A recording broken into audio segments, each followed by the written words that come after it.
those stupid intros. Whew. All right, well, who missed me? It's been 2 weeks since the last video, so let's get this thing started. We are on State of the League address number 9. And first thing I want to do here is talk about the ratings of last week. Two things I want to go if I was right and I was wrong. First thing, I was wrong on Big Mike. Zuck throws Scott's poop, because let me just say, he's right now in the playoffs. He is in 6th place, I believe, after I completely disregarded his team, and here he is. He's ahead of Scott throws Zuck's poop, who is now the second leading scorer, and he's in a tailspin after losing 2 in a row. So I was wrong there, Mike. Big Mike, actually, the way he's playing right now. So this is going to be really exciting these last 4 weeks coming right up. And damn, continues to lose. What has he lost? 3 in a row? Lost 3 in a row, and he's totally put himself out of the playoffs, and I'll explain why as we get later into this episode here. So Sam, in his video, in his last Champ Chatter, good job, Sam, by the way, he predicted, let's see, a close call between, I think it was multiple scoregasms, and let me just check this right here, and Moan's team, Ja Something Wong, and I think he predicted 65-47 in the shit show of the week, and multiple scoregasms still failed to cover the spread on that game, and only got 45 and change points. I couldn't believe it, and so I get to play him this week, so that'll be a whole lot of fun for me. Right now, 4 wins in a row, the second hottest team in the league behind the Boston Nomads. That's why I was wearing the sunglasses. That's why I played Lil Wayne Fireman. That's why I unbuttoned the shirt a little bit. Things are getting hot in here, and things are going well for me. So I hope you guys are, keeping your eye on me, because I'm coming up there to the top after all you guys were talking shit and just not including me in the playoff talk. Well, here I am, sitting in 4th place, 6-3. And, all right, so let's see. I want to remind everyone, week from Friday is the trade deadline, so make sure we get all your trades in. I've successfully today completed my 2nd trade of the season. I know that's not a whole lot, but I think that's probably more than some people, actually. So trade if you want, trade if you don't need to. Some teams don't want to. Thank you, Moan, for I picked up the Lions this morning, traded them to you. I got Houston, the defense that is going to be playing, let's see, Jacksonville Jaguars, and as well as, who's that other shitty team that's in that division? I don't want to keep you guys waiting, but this is important. We're going to check their schedule right now. Texans schedule. Oh, yeah, so come playoff time, they're going to be playing the Titans and Jacksonville. So that's the only reason I picked them up. Who knows? Maybe it'll be worth some, but they're probably going to be my starting defense. So thank you, Moan, for helping me out for the playoffs, because that's what I'm looking for right now. I'm looking towards, and that's what Sam was doing a couple weeks ago, and he just got by on the skin on his ass, I swear, last week. I'm going to get to that, too.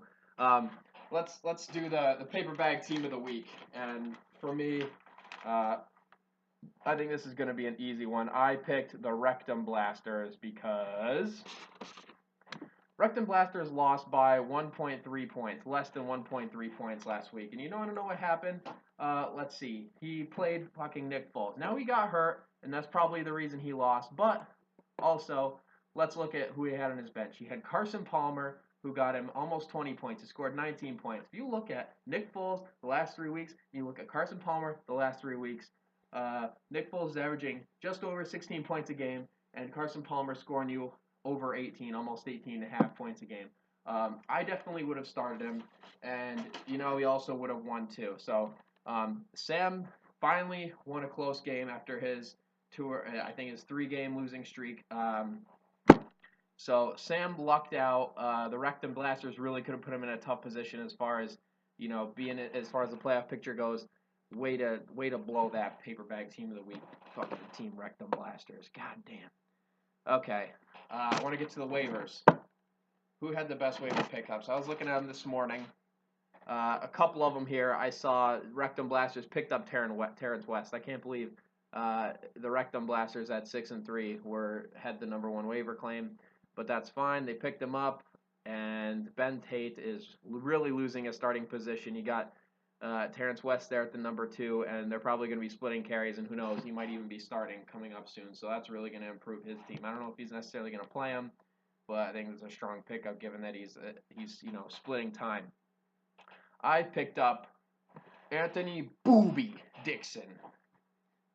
I don't know why he's got that name. I don't know. Maybe he's got some man boobs. I don't know how you get a booby nickname. I didn't bother Googling it, but whatever. I picked up Anthony Dixon. He got 22 carries 2 weeks ago for the Bills. He didn't do shit with them, nonetheless, but as long as you're getting touches, that can always equate to something, so we'll see what happens with that. He's not going to start for me, but I picked him up. I thought that was pretty good. Pembroke, which throws poop is that? Zuck throws Scott's poop, I believe. That's Pembroke's team who picked up Alfred Blue in case Arian Foster doesn't play after their bye week next week. Good to pick up by him. That was smart. Let me see what this league. I want to say the team correctly. Patriots are gay. They picked up Matt Asiata this morning, or very early this morning when the waivers went through, and let's see, he was dropped before lunchtime for Isaiah Crowell. I don't know what the point of that whole thing was. Isaiah Crowell didn't even play a single play last week. I don't know what the deal was with that. But anyway, I'm giving the waiver pickup of the week to Team Rectum Blasters, owned by Zuck. I picked up Terrence West. I think it was a smart move. He might be a number 1 running back within the next couple of weeks. And that's going to be important because we got playoff implications coming.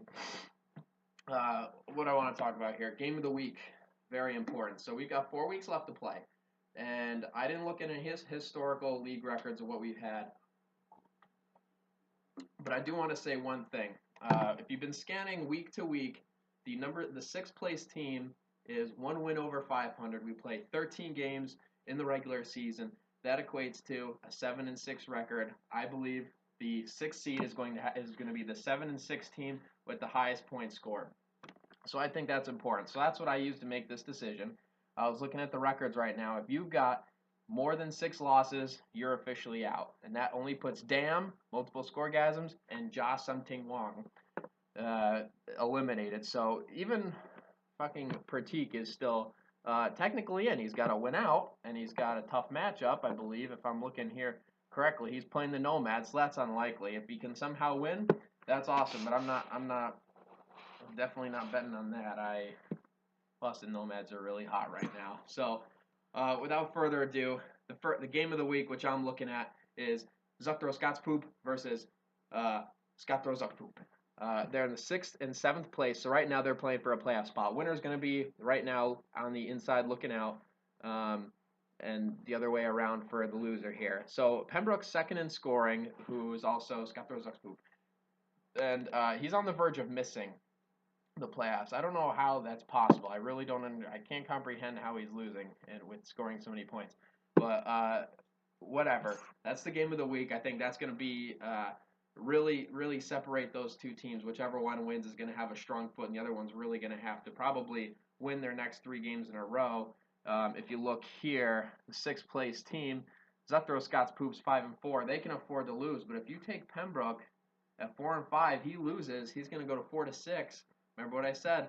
6 losses, or you can't have more. Yeah, you can't have more than 6 losses to get in the playoffs. So he's going to have to win out if he loses this game. So that's big for him.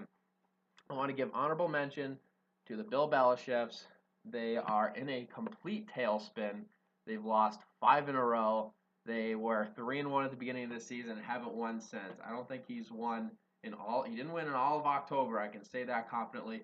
So if he loses this, he's done. He's going to have to go on a winning streak as equal as his horrible losing streak is.